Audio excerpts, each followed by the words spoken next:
into kind of the theoretical stuff, and actually Paulo Boal, that Paulo Freire, that sort of thing, they were pretty central pieces of it. I really love this book called Participatory Practice.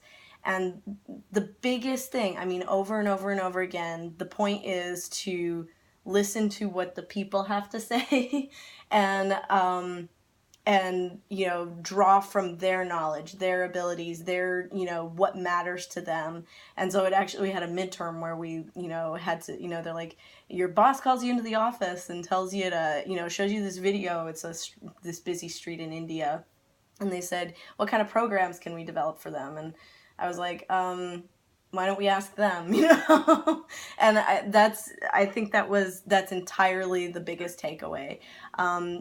What I really kind of learned was community organizing is discussion facilitation.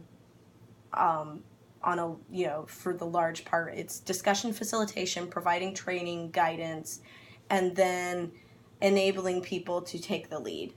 At all times. And so one thing though, so I walked in, I had kind of a theoretical understanding of structural oppression and how it affects people and how we need to make sure that we are engaging people in dialogue, which is why I felt that anthropology was the perfect way for me to approach this, because anthropology comes from an ethnographic standpoint.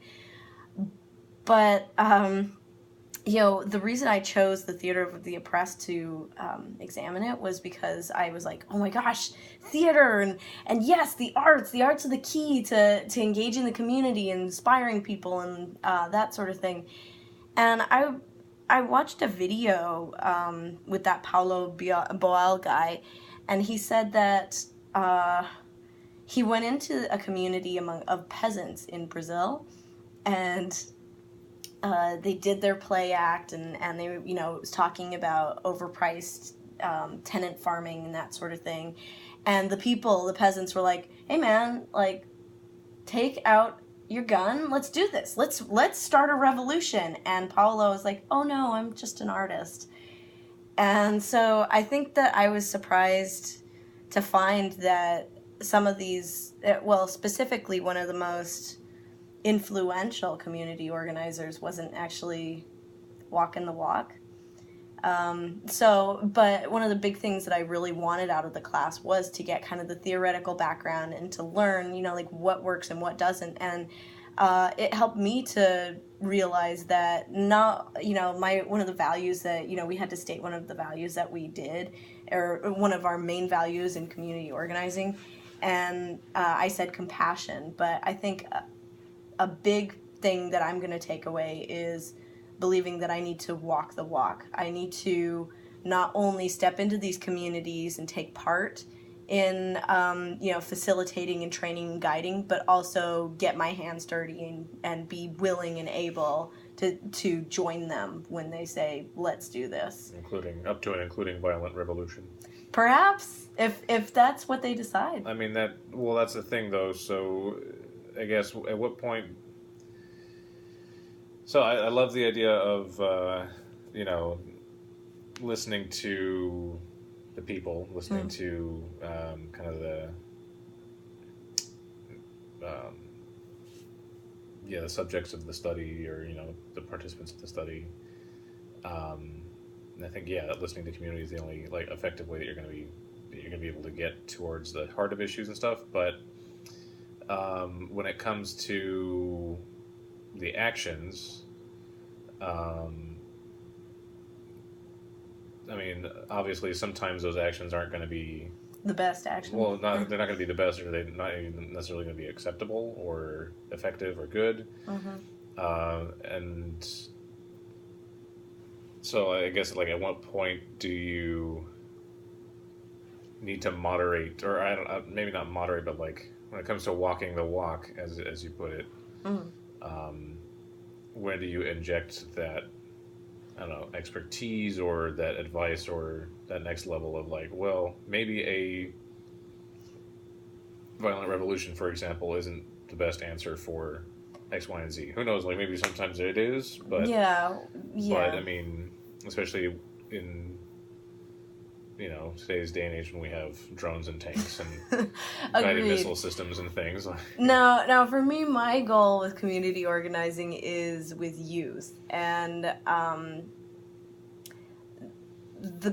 now compassion is a main tenet of that, of the things that I would do. So yes, there would be some training, there would be some discussion, there would be some facilitation about what are some effective ways that we can engage people in dialogue, what are some effective ways to change this. But I think if the community ultimately, after going through trainings and discussions, decided that an Arab Spring needed to happen, something like the Arab Spring, basically, then yeah, I think that you've got to listen to that. Okay, and listening is fine, I guess. At what point do you determine that the walk that is chosen is, I don't know, too much for like, I don't know, especially like thinking about the Arab Spring, like, I'm not sure how much I would feel,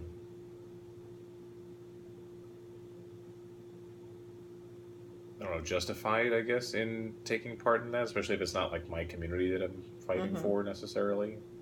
I think that for me, if I were to step into this community, I would be all in. If they invited me, I'd be all in. And I know that sounds intense, but I mean, if we're going to make change, we've got to listen to people. And, absolutely, I know some things and I can provide people with support in some ways and I can do certain things. But the idea is to make change, lasting, real change. And so, ideally positive change. Yeah, ideally positive change. And so I think if the people with whom I was working truly felt, and yes, we'd get into a deeper dialogue about, okay, is this the most effective way? So the French Revolution started with people who, thought that they were doing good and everything, and it ended up being not so much. Yeah, so, the goal is to have those dialogues, to communicate thoroughly about it,